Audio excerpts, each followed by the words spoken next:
curso de biología común. Vamos a revisar las materias de primero y segundo medio. Esta es la clase número 1, alumno. Quiero que tomes nota en tu cuaderno y pongas por título clase 1, teoría celular, agua y azúcares. Eso es lo que vamos a ver ahora.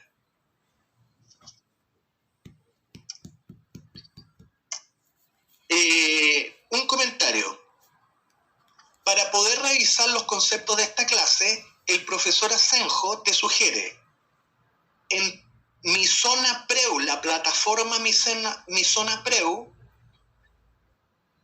tú vas a tener recursos digitales en el full contenido para efecto de la clase de ahora. Tú tienes que cliquear en la semana 1, la sesión 1. Cuando cliques ahí, se te van a desplegar videos, cuestionarios en relación a la clase de hoy día. Repito, para efecto de la clase de hoy, Asenjo te pide que en la zona, en Misonapreu, entres a la plataforma full contenido. En el curso de biología común, vas a entrar a la semana 1 y sesión 1, pero en tu casa, no ahora. Cuando estés fuera de clase, vas a poder entrar a semana 1, sesión 1. Ahí hay videos en relación a la temática de ahora. Pero además, alumno, no estoy seguro dónde está, si en full contenido o full ejercicio. Usted cuenta con materiales, se llama materiales. Usted lo que tiene que hacer es cliquear el libro de biología común y leerlo en línea. Me han dicho los estudiantes que no se puede bajar, tienes que leerlo en línea. Por lo tanto, la temática de hoy día se encuentra en el libro de biología común en las primeras páginas, en la temática teoría celular y biomoléculas. Tú tendrías que haberle, claro, esta es nuestra primera clase, pero para la próxima tú me vas a preparar la clase leyendo del libro de biología común la temática que yo te voy a indicar. Y además, pues, alumno, existe otro material que se llama cuaderno de ejercicio.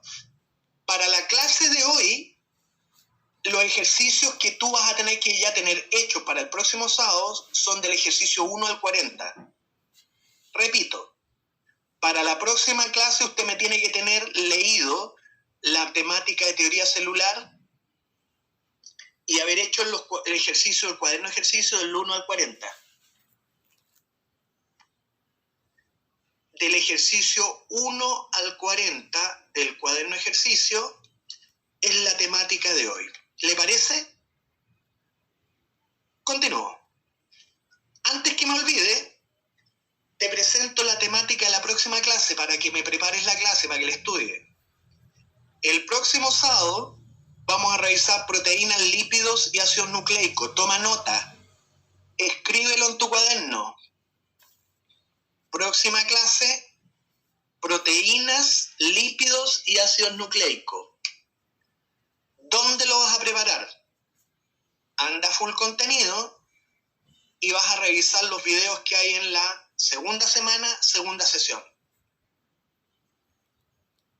Repito, anda a full contenido, buscas el cronograma de tu curso de biología común y cliqueas en la segunda semana, la segunda sesión. Ahí se te despliegan una serie de recursos, videos, cápsulas, cuestionarios, ensayos.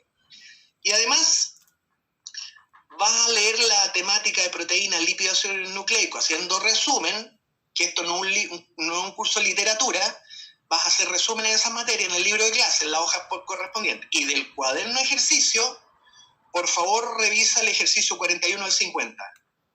Eso es la próxima clase. Bien, niños, ¿tomaste nota? Esto es para la próxima clase. Te doy 15 segundos para que escribas esto. Listo. Proteínas, lípidos, ácidos nucleicos. Revisar la segunda semana, segunda sesión. Y en los materiales que tienes, anda al libro de clase y estudias proteínas, lípidos, ácidos nucleicos. Y vas a hacer los ejercicios del cuaderno de ejercicio 1, los ejercicios que están del 41 al 50. Bien. Entremos en materia, pues, alumnos. Teoría celular. Vamos a repasar esto, escúchalo, es simple. ¿Cuáles son los niveles de organización de la materia viva? ¿Cómo se organiza la materia viva?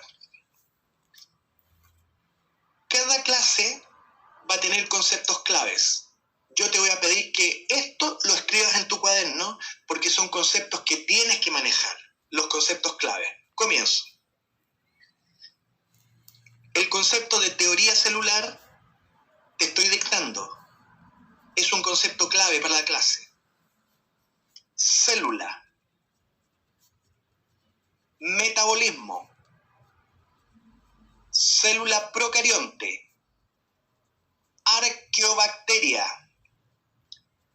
Eubacteria.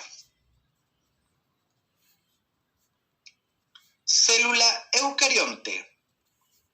Reino protista, reino fungi, reino planta, reino animal y niveles de organización.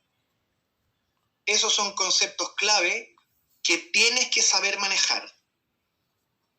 Lo que te sugiero es que hagas un diccionario e incluyas los conceptos clave y los estudies.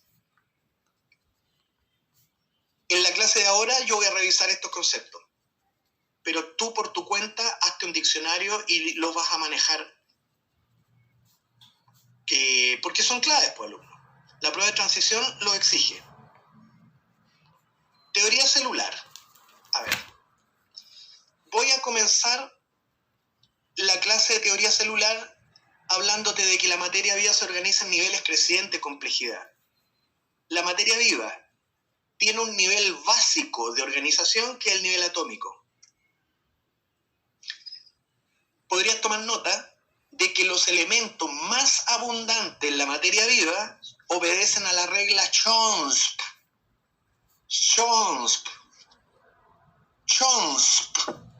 ¿Qué dice esa regla? Que el elemento carbono, hidrógeno, oxígeno, nitrógeno, la S es de azufre y la P es de fósforo. Esos son los elementos más abundantes en la materia viva.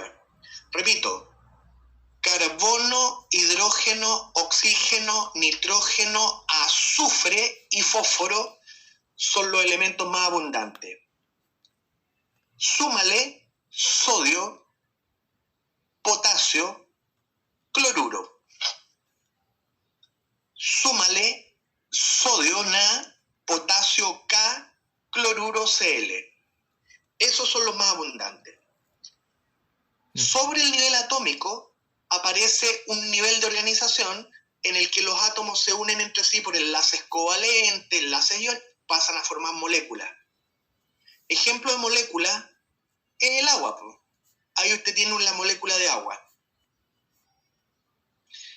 En el mundo de lo vivo aparecen unas moléculas muy grandes, alumnos, lo que se llaman macromoléculas. Por ejemplo, los fosfolípidos, ese que te estoy mostrando.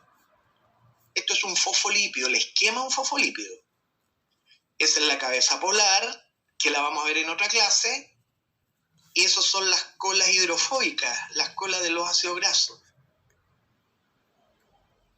Acuérdate que los fosfolípidos forman parte de una estructura llamada membrana. Bueno, las macromoléculas se organizan formando organelos.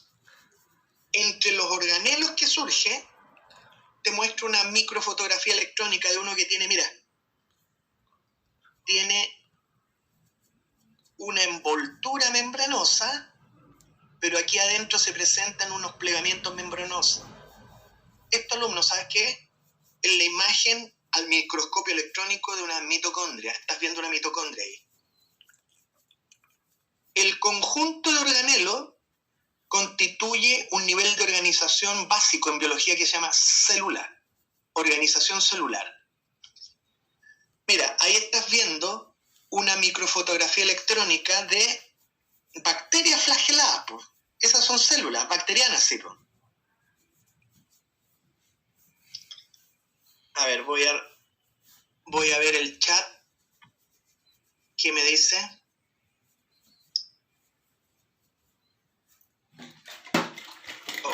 No sé cómo hacer aparecer el chat ahora.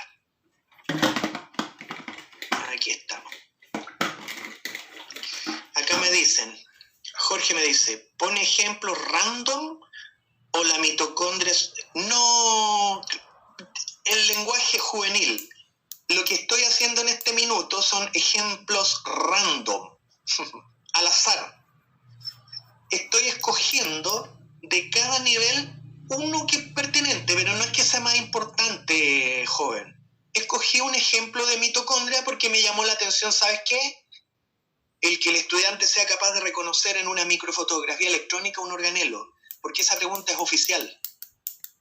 Te pueden mostrar una microfotografía electrónica de un organelo y tú tienes que estar preparado para decir, eso es retículo liso, o esto es un núcleo, o es el nucleolo. Tú tienes que saber reconocer. Por eso tomé una microfotografía electrónica. Que sea mitocondria o no da lo mismo. Acá lo que usted está viendo, en un ejemplo random, es que estoy mostrando una imagen de células. Son células bacterianas, tienen flagelo. Mira, en el nivel celular, que es el que estoy hablando ahora, aparece una serie de propiedades que no tenían los anteriores niveles. A diferencia de los anteriores niveles, el nivel celular manifiesta lo que se llama vida. De ahora en adelante, los próximos niveles de organización tienen las características de aquello que tú llamas vida. ¿Sabes cuáles son?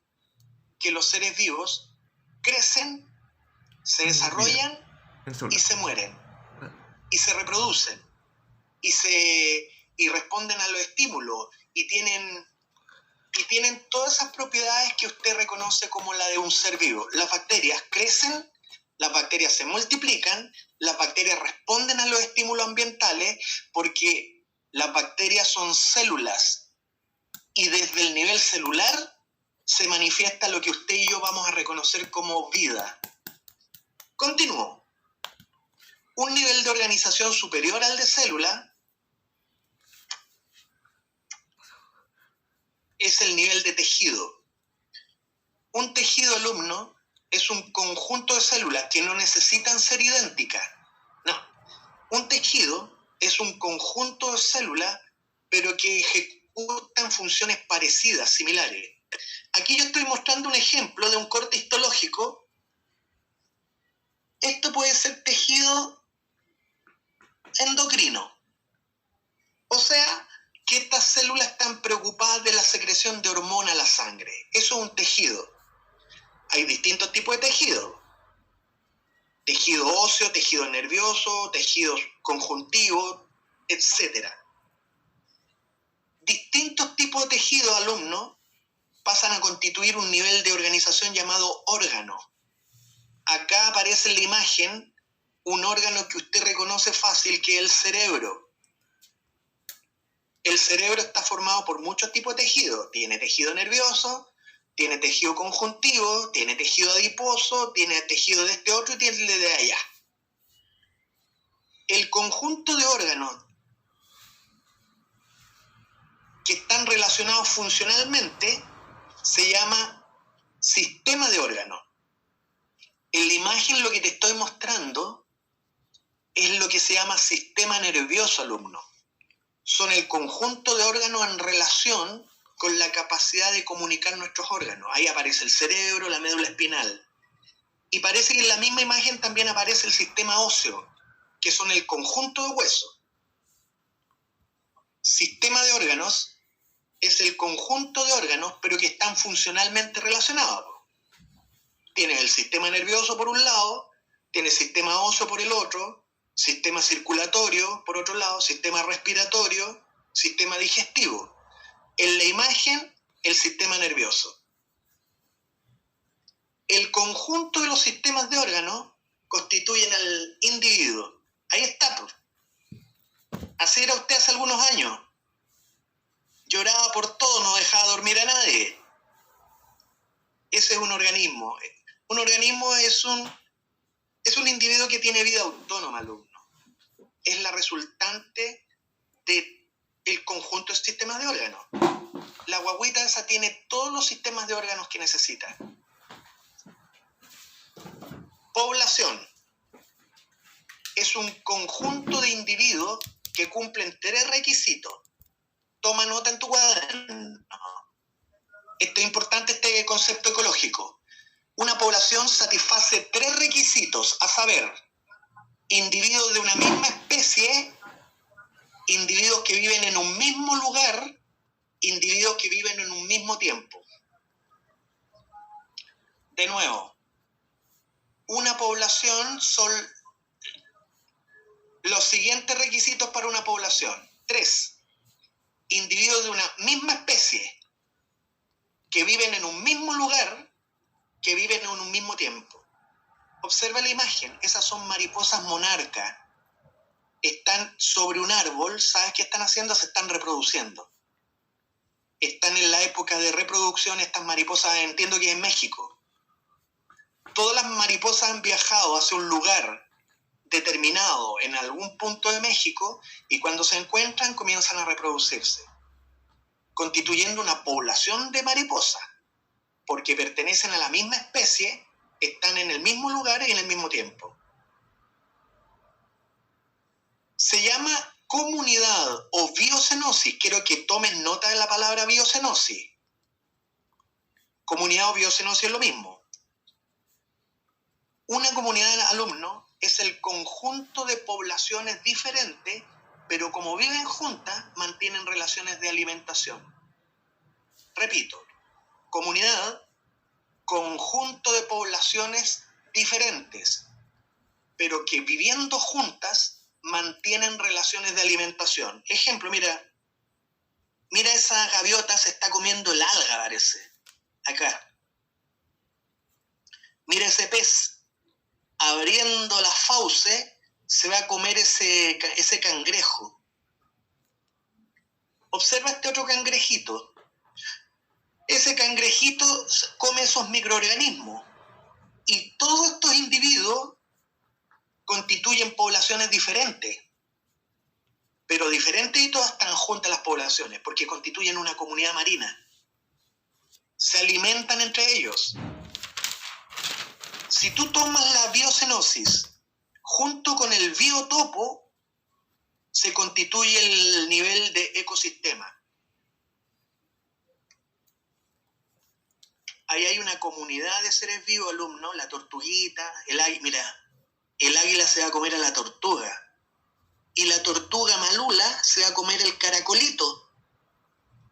El caracolito estaba comiendo pastito. Eso es lo que se llama cadena alimenticia. Mira ese ratoncito, come pastito, pero el ratoncito es alimento de la culebra. Toda esta biocenosis, tú la tomas junto con su entorno físico, con el CO2, con la energía radiante, eso es un ecosistema. En algunas clases más vamos a ver las propiedades que definen un ecosistema. ¿Sabe cuál es? Se la digo al tiro. Los ecosistemas tienen como propiedad es que ellos saben reutilizar, reciclan la materia. Repito, una de las propiedades más importantes de un ecosistema es que los ecosistemas saben reutilizar la materia.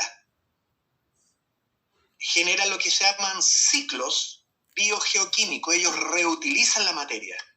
El carbono en un ecosistema sigue un ciclo. El agua sigue un ciclo, el nitrógeno sigue un ciclo, porque los ecosistemas saben reciclar la materia, no la energía. La energía nadie la reutiliza, la materia sí. Los ecosistemas saben reutilizar la materia. Bueno, ecosistemas que sean parecidos, pero que estén ubicados en lugares distintos del planeta, es lo que se llama bioma. Mira, aquí un mapamundi. En colores, los distintos biomas. Observa el de color amarillo. Eso indica los desiertos que hay en el planeta. Este es Australia. Aquí hay un desierto. Arabia, desierto. La zona central de Eurasia, un desierto. Norte de África, desierto. Acá el norte de Chile, México, California, son desiertos. El conjunto de ciertos niños es lo que se llama bioma. Bioma de desierto. Hay bioma de selva, bioma de estepa, bioma de tundra. Un bioma es un conjunto de ecosistemas que son parecidos, pero están ubicados en distintas partes del globo terráqueo. Todos los biomas juntos constituyen la biosfera, que es el planeta Tierra entero, considerado como que si fuera un gran ecosistema. Ese es el máximo nivel de organización. Biosfera. Teoría celular, joven. Te voy a mostrar quiénes sirvieron para poder generar una idea de célula. ¿Quiénes ayudaron a formular la teoría celular? Observa a este señor, es tan pelucón. Antonio Leeuwenhoek. Me gustaría ser pelucón así como él. Pero es una peluca.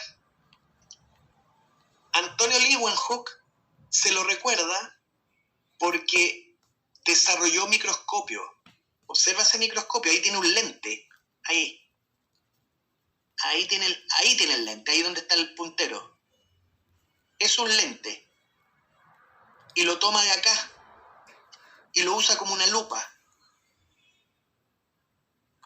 Este señor desarrolló el microscopio y de puño y letra lo usó para poder observar células y nos dejó para el resto de la humanidad los dibujos que él hizo de espermatozoides.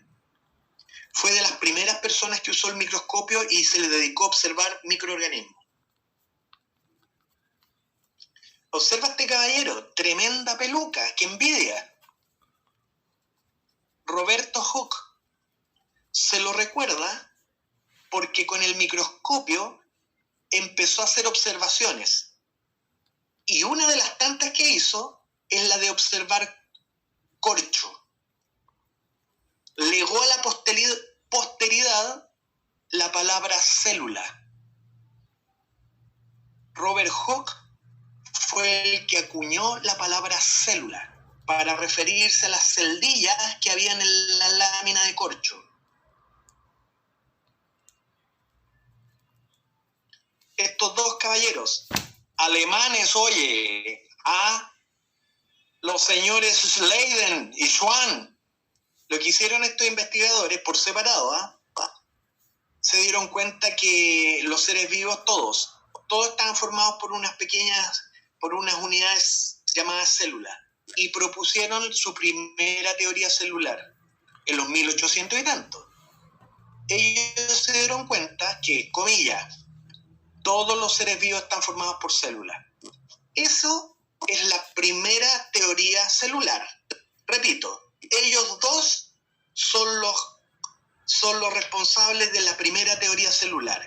Y la teoría celular dice que todo ser vivo, en tanto ser vivo, está formado por una o varias células. Esta primera teoría celular va a quedar incluida en la moderna teoría celular. ¿Quién generó la primera teoría? Schleiden y Schwann, que eran unos investigadores alemanes. Schleiden era botánico, Schwann era zoólogo, y los dos llegaron a la misma conclusión. Todos los seres vivos están formados por células. Sigamos. Rudolf Virchow. Este caballero tenía una tremenda pelotera con sus colegas científicos. La pelea que dio Virchow es que él tuvo que argumentar contra las corrientes vitalistas. Él tuvo que luchar contra los que creían que la vida se generaba espontáneamente. En aquella época de los 1800, algunas personas creían que la vida surgía espontáneamente. No, dijo, no. La vida surge en la medida de que un ser vivo tiene un progenitor. Lo dijo así. Las células provienen de otras células preexistentes. No es que una célula salga espontánea, no. Una célula surge por reproducción de una célula progenitora. Con eso, y lo logró, derrotó las corrientes vitalistas.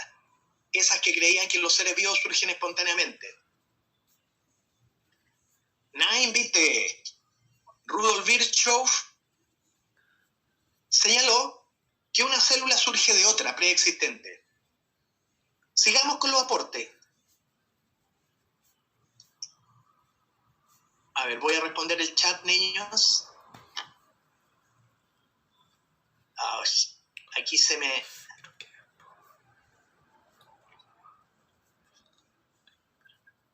Mientras tanto, vean a este caballero. Aquí Jorge Araya me pregunta entonces cómo surge la vida en la Tierra. Claro, esa es una pregunta que puede responder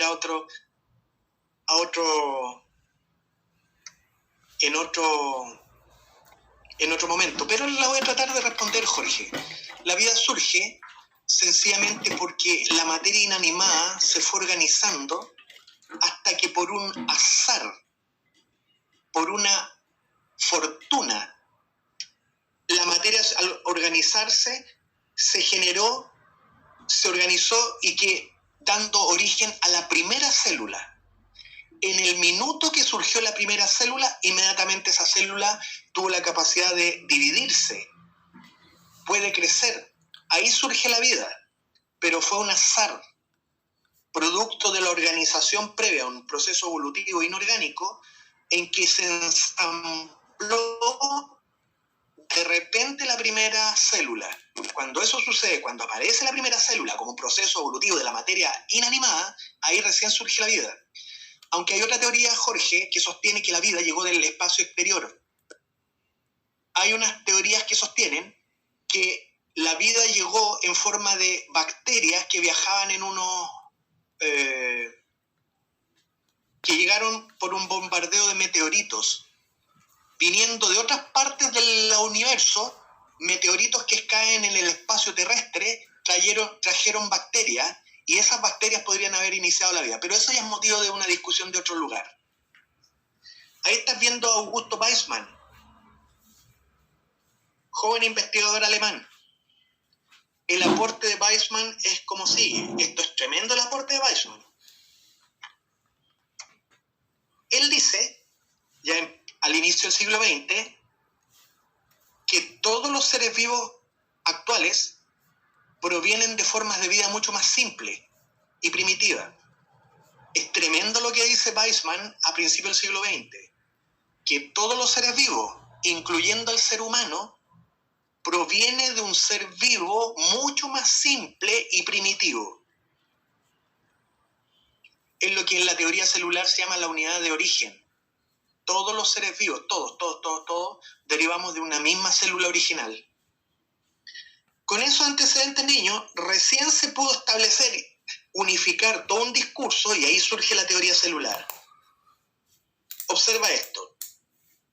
Los postulados que tiene actualmente la teoría celular son 4 postulados o principios o definiciones. El primer postulado dice que todos los seres vivos están formados por células. Eso es lo que se llama unidad morfológica.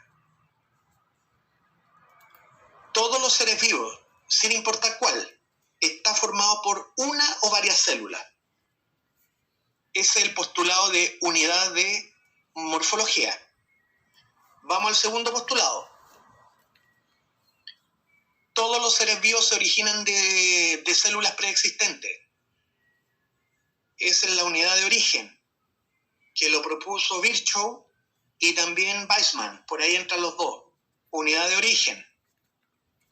Tercer postulado.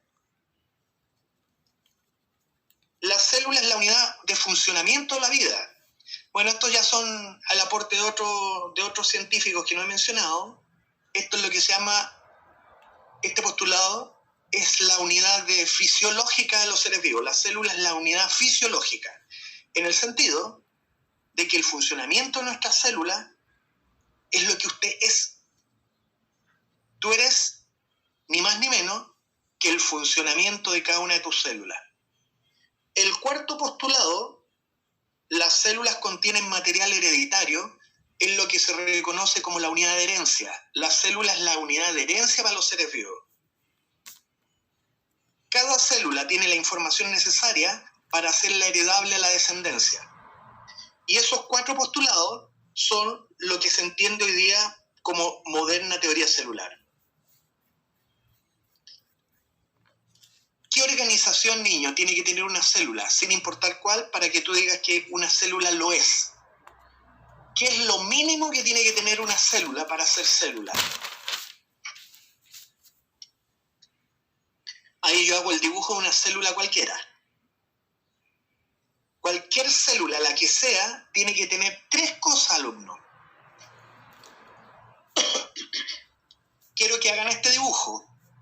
Este dibujo está señalando la organización celular, la organización mínima que tiene que tener una célula.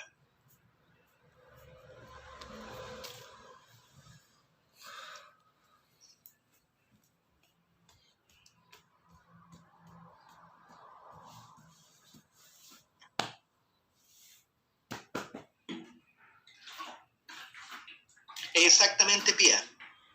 La Pía me respondió que lo mínimo que tiene que tener cualquier célula, da lo mismo cuál, es que tiene que tener membrana. Más que citoplasma, yo haría una corrección ahí, Pía.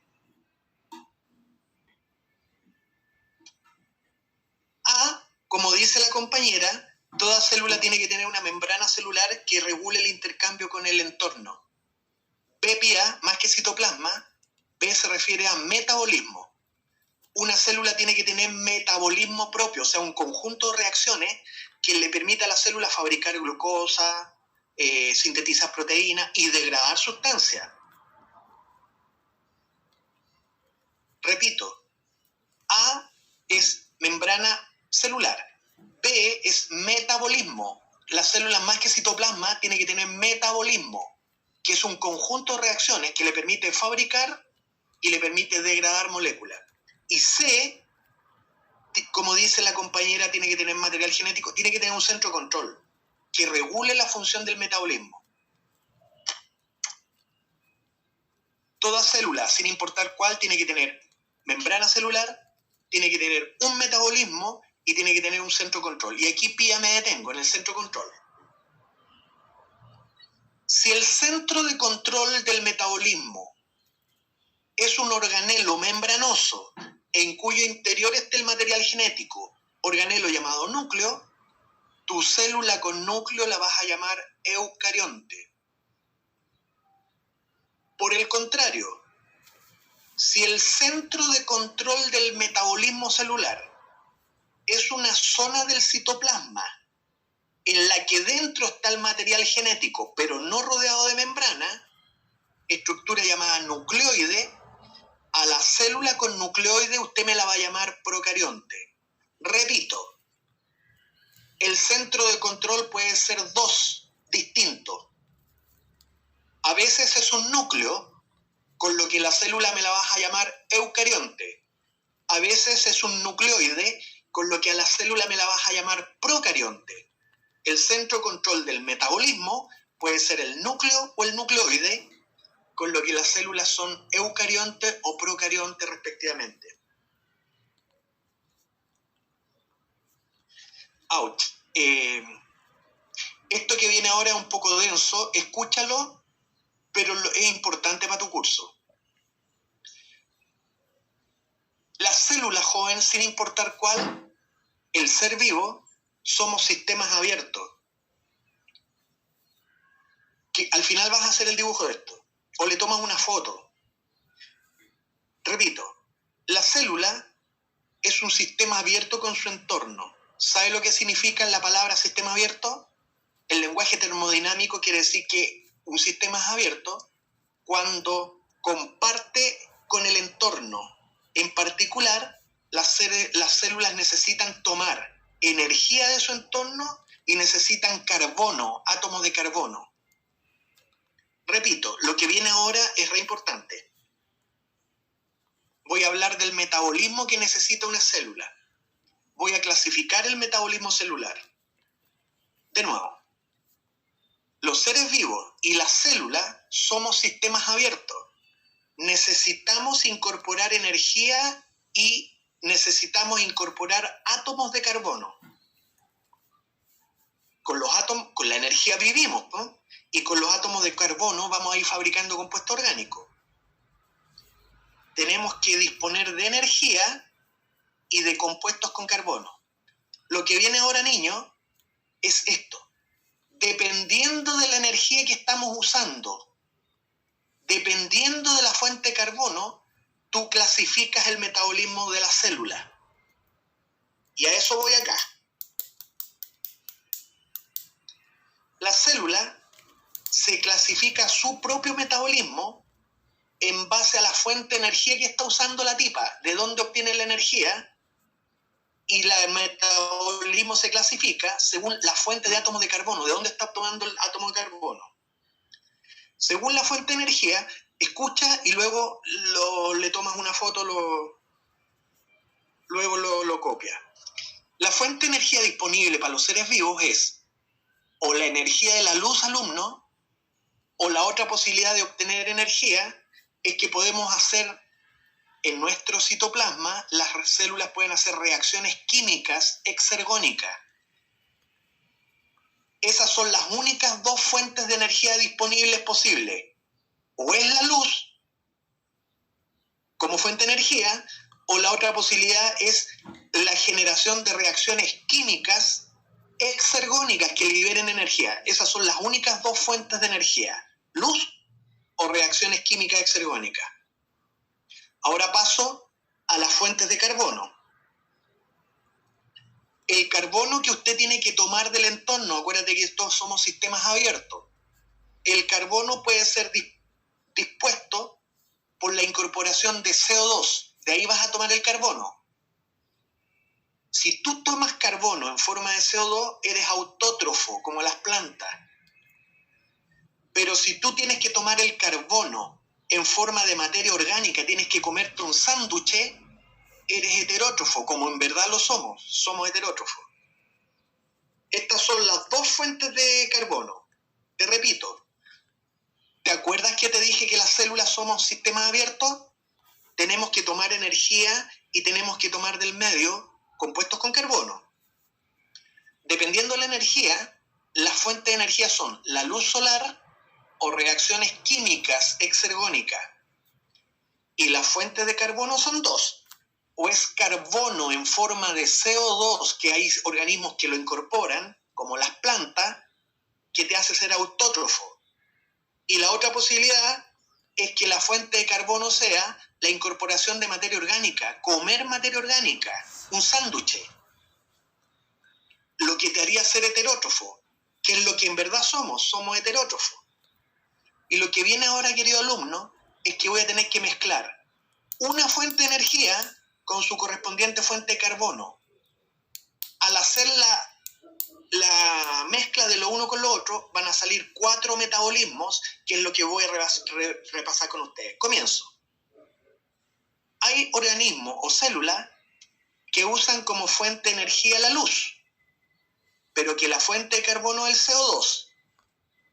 Ese metabolismo existe y se llama fotosintético.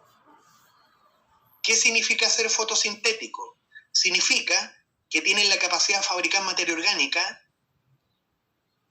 a partir de eso, pero requieren luz.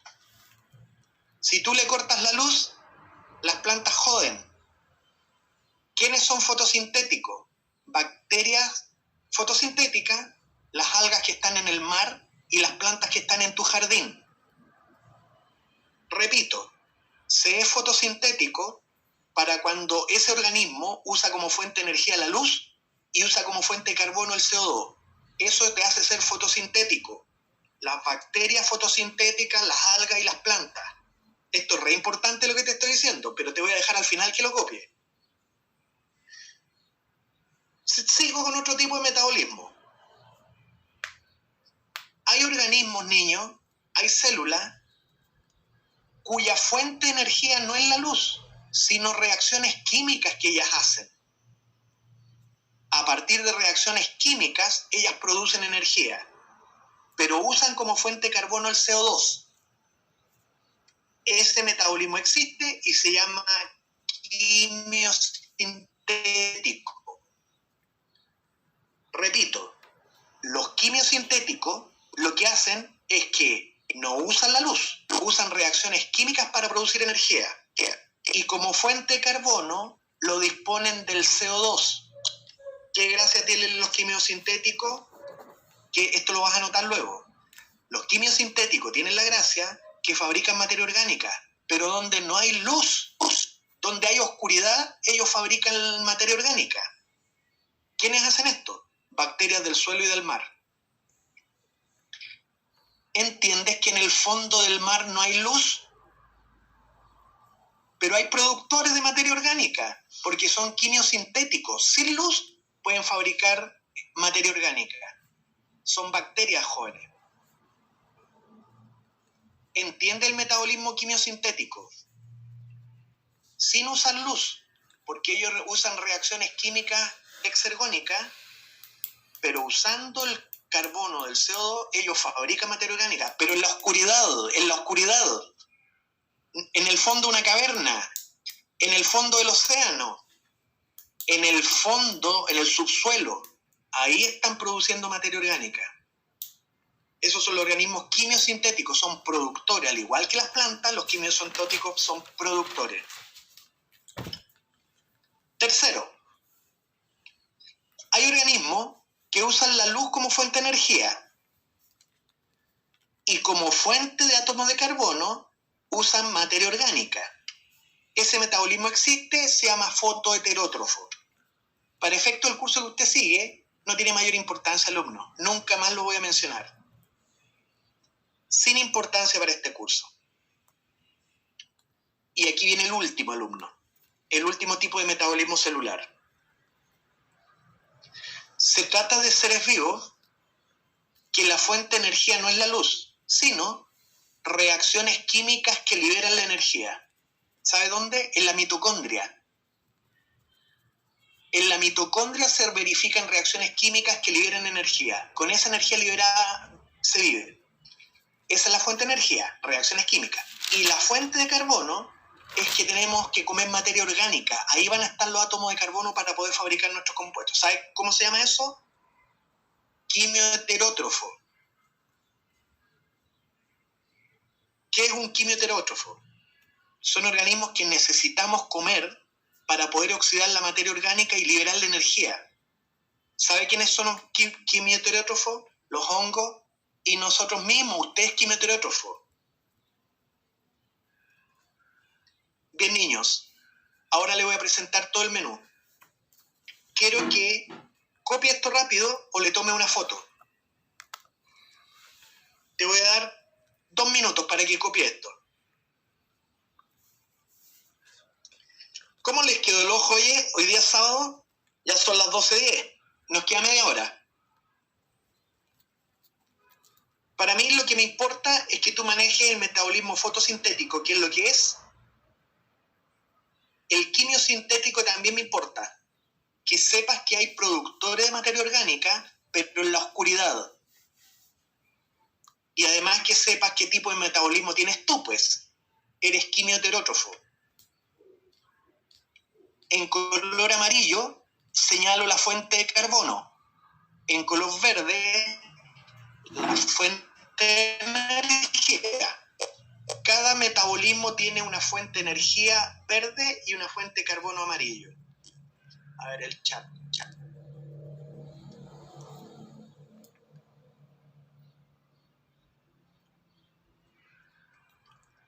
¿Algún ejemplo de fotoheterótrofo por curiosidad, Jorge?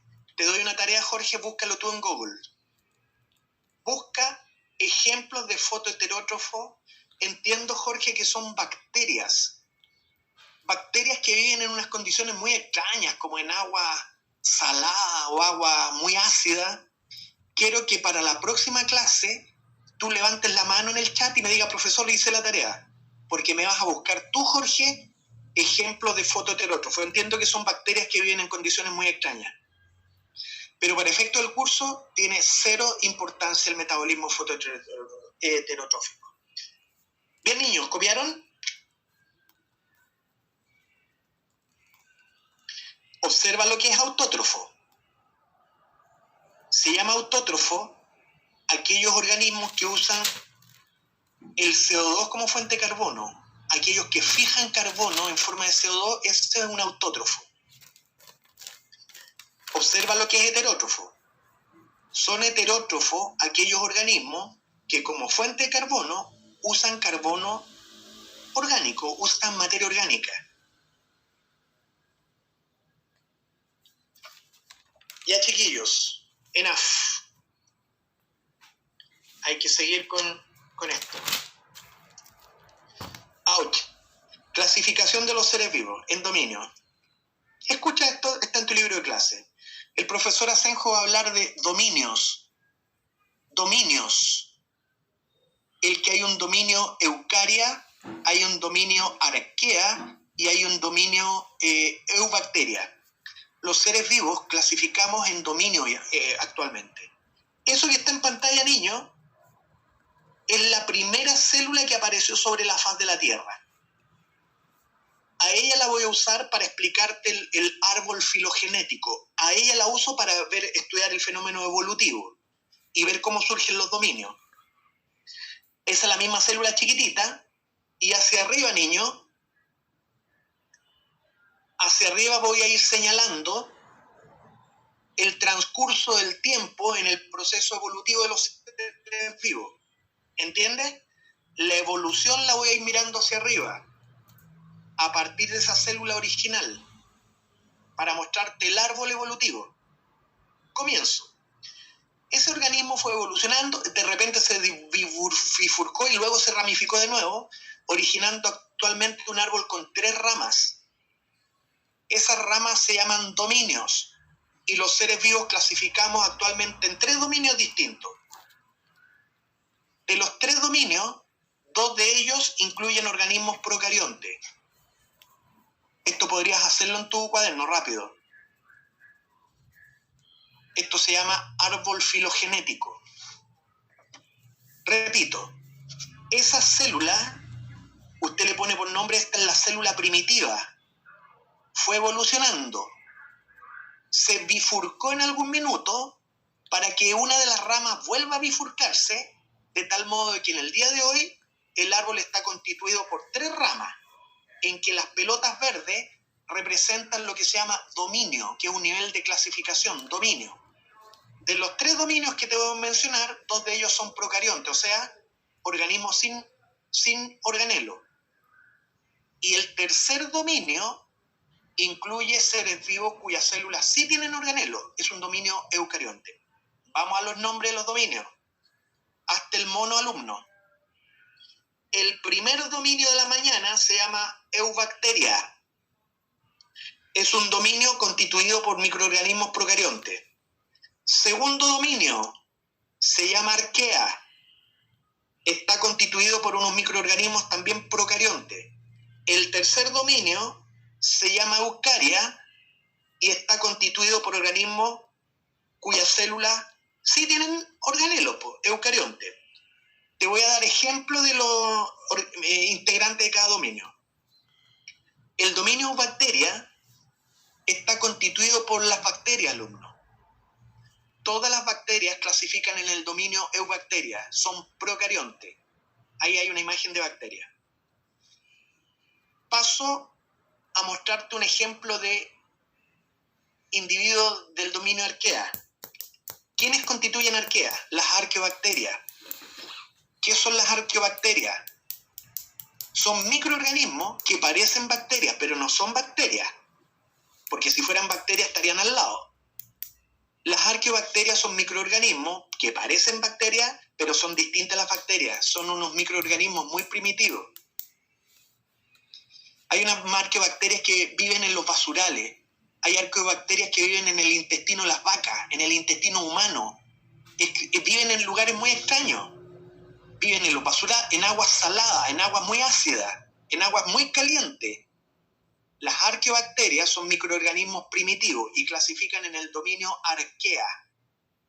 Las arqueobacterias y las bacterias tienen en común que nunca desarrollaron organelos, son procariontes.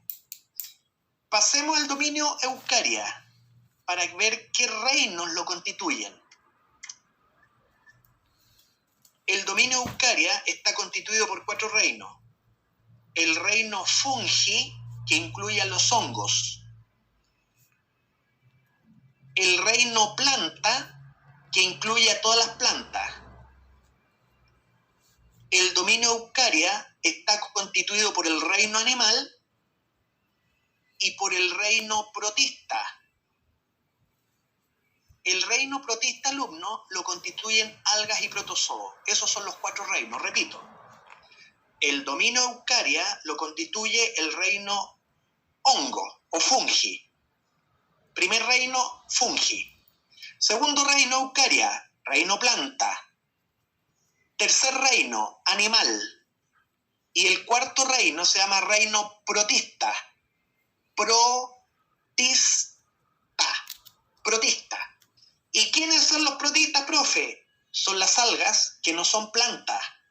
¿Te enteras que las algas no son plantas? Porque si las algas fueran plantas, ¿para qué las llamamos algas? Las algas son algas, las plantas son plantas. Las algas parecen plantas, pero son distintas a las plantas. Y los otros que son protistas son los protozoos. Protozoos y algas son protistas, pertenecen al reino protista. Eso, alumno, es el sistema actual de clasificación. Permiso, ¿ah? Voy a pasar a la composición de la materia viva. Agua y sales inorgánica. Aquí voy a ir rápido porque es fácil. El agua es el compuesto inorgánico más abundante de la materia viva. Casi todo tu peso, alumno, casi todo tú eres agua. ¿Por qué hay tanta agua en la materia viva? Eso fue una pregunta que se formularon los científicos hace ya decenas de años. La materia viva tiene mucha agua por las propiedades peculiares que tiene el agua. El agua es un solvente anómalo. El agua es un solvente único. Y en virtud de lo único que es el agua, eso explica por qué la materia viva tiene tanta agua. Observa ahí. Lo que te voy a mostrar es que las propiedades del agua surgen por la estructura que tiene la molécula de agua. La molécula de agua está formada por un átomo de oxígeno y átomos de hidrógeno. Forman un enlace covalente muy polar. Hace que la molécula se vuelva un dipolo, tiene un polo negativo y un polo positivo. Debido a que la molécula de agua es un dipolo, surge una serie de propiedades que explican lo anómalo que es el agua. Y por eso los seres vivos usan agua, por lo extraño que es el agua. Observa. Este dipolo tiene la propiedad de formar puente de hidrógeno con otras moléculas de agua. Esos puntitos que aparecen ahí es lo que se llama el lazo puente de hidrógeno. Todas las propiedades del agua se explican por la capacidad de formar puente de hidrógeno. Propiedades del agua. De nuevo, las propiedades que tiene el agua se explican por la capacidad de formar puentes de hidrógeno. Observa. Ahí viene una molécula de agua. Esos puntitos son electrones libres que tiene el oxígeno. Tiene un par de electrones libres y tiene otro par de electrones libres. Es una molécula de agua. Se acerca con otra molécula de agua y tienen esta conversación. Mira, el hidrógeno de esa molécula le dice: amigo, tengo pocos electrones porque el desgraciado del oxígeno me lo está robando. Repito, el hidrógeno de esa molécula le dice al oxígeno de la otra molécula: amigo, tengo pocos electrones, tengo un déficit electrónico porque me lo están sacando el oxígeno. Y el oxígeno le responde diciendo: amiga, a mí me sobran los electrones, tengo 2 pares de electrones libres, ¿qué le parece si lo compartimos uno? Y la amiga dice: perfecto. Y ahí se establece un enlace muy débil que se llama puente de hidrógeno. Alumno, ese enlace débil, llamado puente de hidrógeno, que es muy débil e inestable, es el enlace el que explica todas las propiedades que te voy a mencionar del agua. Como el agua forma puente de hidrógeno, tiene la siguiente capacidad que te voy a mencionar ahora. Quiero que haga el dibujo del puente de hidrógeno, joven. El puente de hidrógeno se establece entre el oxígeno de una molécula con el hidrógeno de otra molécula de agua. ¿Hiciste el puente de hidrógeno? Perfecto, continúo. Repito, debido al hecho de que las moléculas de agua forman puentes de hidrógeno, es que surgen las propiedades que te voy a mencionar ahora. Y sirve a los seres vivos. Bueno, ahí pongo que el enlace puente de hidrógeno explica lo inusual que es el comportamiento que tiene el agua joven. El puente de hidrógeno explica lo inusual del comportamiento que tiene el agua. Veamos luego qué tan inusual es. Primera propiedad, el agua tiene un alto calor específico que es inusual para alguien tan chiquitito como el agua. Observa, alto calor específico significa, por ejemplo, que con independencia de que en el medio ambiente hagan 25 grados, el agua le cuesta cambiar la temperatura y va a mantener 20 grados. El alto calor específico significa que al agua le cuesta cambiar su propia temperatura. Con independencia de que el día haga 25 grados Celsius, la temperatura del agua no va a poder subir más allá de 20, porque el agua tiene un alto calor específico. ¿Para qué sirve esa propiedad al ser vivo? Por ejemplo, como los dromedarios que están ahí, esos dromedarios pueden cruzar el desierto y que con independencia de que el día haga 40 grados, los dromedarios van a tener 37 grados. El alto calor específico se usa como un buffer calórico, como un amortiguador de los cambios de temperatura.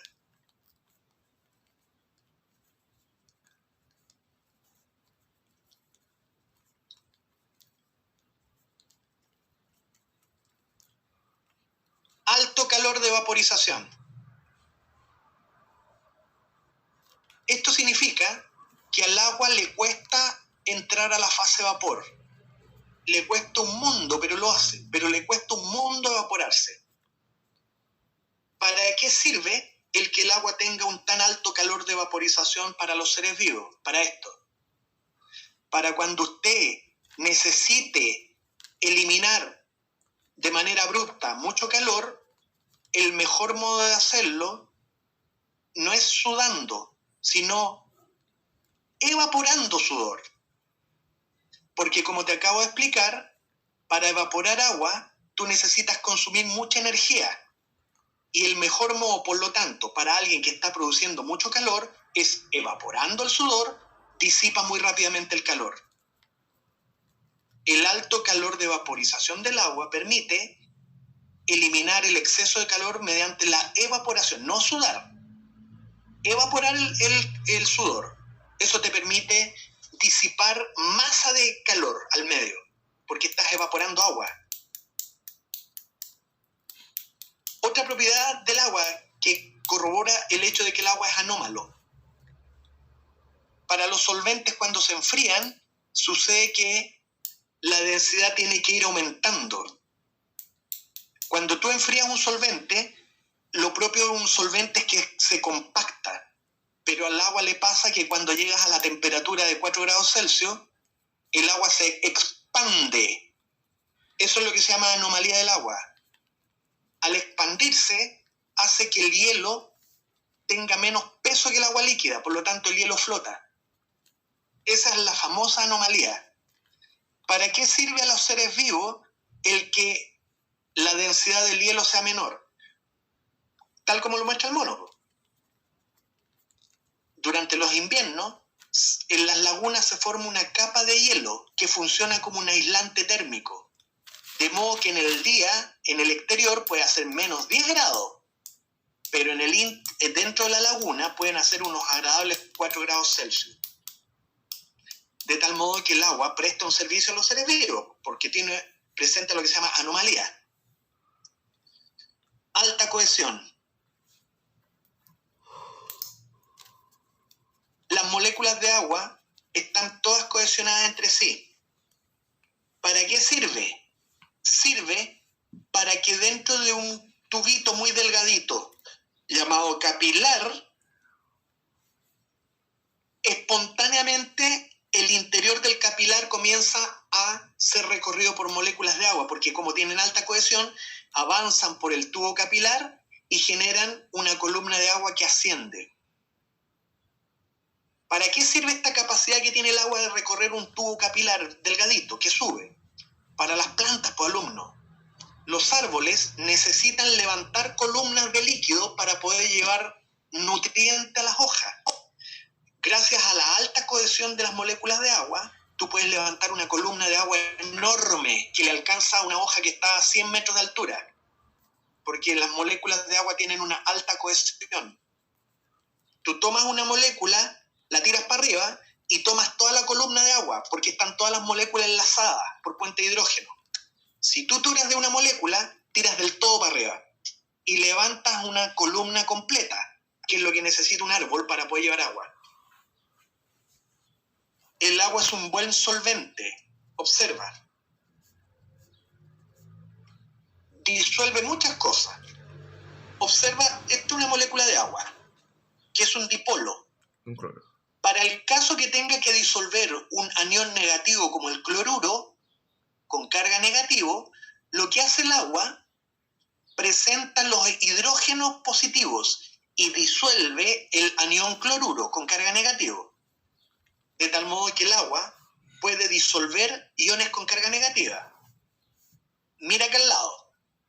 Para el caso de tener que disolver iones con carga positiva, como el sodio, como el agua es un dipolo, puede presentar los átomos de oxígeno negativo. Y rodeando el sodio con el oxígeno, el agua también puede disolver cationes. Eso en parte explica por qué el agua es un tan buen solvente, porque es un dipolo. Por una cara puede interactuar con iones de una naturaleza y por la otra cara el agua puede interactuar con iones de la carga opuesta. El agua es un buen solvente. ¿Y para qué sirve a los seres vivos? Chupalla, joven. Para que las reacciones químicas puedan producirse en el medio acuoso, pues. Una enzima va a poder disolverse en agua para que pueda transformar un sustrato en producto, porque como el agua es tan buen solvente, el agua disuelve el sustrato, disuelve la enzima y disuelve al producto. Todas las reacciones pueden ocurrir en medio acuoso. ¿Para qué más sirve el que sea un buen solvente? Para transportar.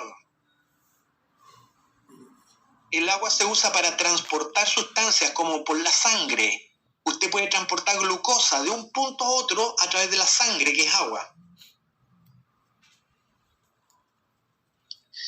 Dicho eso, niños, vamos a las sales inorgánicas.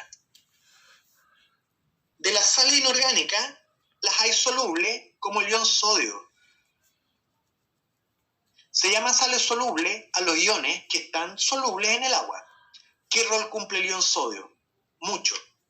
Entre ellos, observa este glóbulo rojo, sometido a un fenómeno de cambio de volumen. Observa el mismo glóbulo rojo, se está hinchando, sometido a cierta condición que te voy a explicar luego. Observa el glóbulo rojo. Este glóbulo rojo perdió volumen. El ion sodio, alumno, tiene que ver con la regulación del volumen celular. Las células aprendieron que bombeando sodio o bombeando menos sodio regulan los flujos de agua. Y regulando el ingreso, salida de agua a través del bombeo de sodio, las células pueden regular su volumen. Repito, el ion sodio se usa para regular el volumen celular.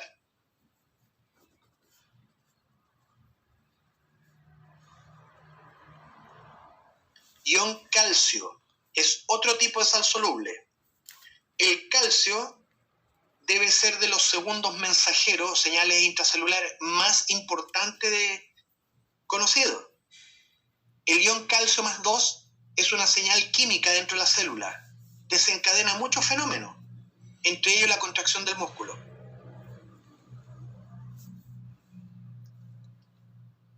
El ion calcio tiene que ver con la coagulación de la sangre, con la capacidad de coagular sangre. El ion calcio tiene que ver con la capacidad de comunicarse a través de la sinapsis de dos neuronas. El ion calcio es un cofactor enzimático. El ion calcio sirve para esto otro, tiene muchísimas funciones. Te presenté algunas pocas, alumnos. Paso a otra categoría de sal, las insolubles, las que están precipitadas. Mira, hay una sal que cuando usted la deposita en el cartílago deja de ser cartílago porque lo transformas en hueso. Hay una sal que le da rigidez al cartílago. Esa sal se llama fosfato de calcio. Esta sal es insoluble en agua. Tú la precipitas, las células la precipitan en la matriz extracelular y hacen que el hueso se vuelva duro, rígido. Fosfato de calcio es la sal que le otorga rigidez a los huesos. Fosfato de calcio. Veamos otra sal precipitada. Mira esa ostra. Qué bonita el diseño de ese exoesqueleto. Eso que uno llama concha es la precipitación de otra sal que se llama carbonato de calcio. Y ese carbonato de calcio le permite al molusco generar su esqueleto externo para poder vivir. Carbonato de calcio. El otro era fosfato de calcio, este es carbonato de calcio. Pasemos al tercer tipo de sal. Sales que están unidas a compuestos orgánicos.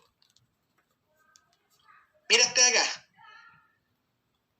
El caso de la hormona tiroidea es interesante analizar. La hormona tiroidea tiene yodo, que es un átomo inorgánico. Y la hormona tiroidea tiene que ver con el metabolismo basal. Observa a esta persona gordita y tiene frío. Está abrigada y tiene frío. Hay personas gorditas que teniendo frío, seguramente lo que está mostrando es que tienen un déficit de hormona tiroidea, tienen hipotiroidismo. Le falta una hormona que tiene yodo y las personas empiezan a engordar y tienen frío. Por el caso contrario, observa a esta persona delgada y tiene calor. Esto puede estar representando el que esta persona tiene un exceso de hormona tiroidea que tiene yodo. De tal modo que hay una hormona que tiene que ver con lo que el profesor está sugiriendo, se llama metabolismo basal. Esta hormona que regula el metabolismo basal está constituida por yodo. El yodo es muy importante para uno porque con yodo, entre otras cosas, fabricas una hormona. La hormona está en relación con el metabolismo basal. ¿Ves este otro compuesto orgánico? Sal unida a un compuesto orgánico. Es un glóbulo rojo. Si tú pudieras verlo por dentro, verías que el glóbulo rojo tiene una proteína llamada hemoglobina, que es esa. La hemoglobina tiene un grupo que se llama grupo M, que está ahí. Y el grupo M, querido alumno, tiene un átomo inorgánico de fierro más 2. El fierro o hierro es otro ejemplo de compuesto inorgánico unido a un orgánico. El fierro que forma parte de la hemoglobina. A veces se produce anemia cuando las personas no comen bien y no comen fierro. Eso produce anemia. Otro ejemplo de compuesto inorgánico unido a un orgánico es el caso del magnesio, que forma parte de la clorofila. Clorofila que tiene que ver con la fotosíntesis. Niños, quiero que me envíen vuestros nombres al chat, porque estoy pasando la lista en este minuto. Estoy pasando la lista. Mientras paso la lista, me voy a referir a los compuestos orgánicos que viene ahora. Azúcares. Me quedan 5 minutos. Ahí me están envíenme vuestro nombre. No el nickname, no el apodo, el nombre para yo pasar la lista. Veamos los azúcares, chiquillos, y con esto estoy terminando. Observa ese pancito. Los azúcares o hidratos de carbono forman parte de nuestra vida diaria, joven. El pancito ese, la madera, joven. Carbohidrato. El papel higiénico. Hasta hace algunos días no había papel higiénico en los supermercados. Nos volvimos locos comprando. Ufa, los helados que nos comimos en el verano. Todo esto que te acabo de mostrar son hidratos de carbono, joven. Forman parte de nuestra vida diaria. ¿Qué son los hidratos de carbono? Toma nota. Son compuestos orgánicos formados por carbono, hidrógeno y oxígeno. En general no tienen nitrógeno, no tienen azufre, no tienen fósforo, tienen CHO. Para efecto de tu curso, los azúcares son CHO.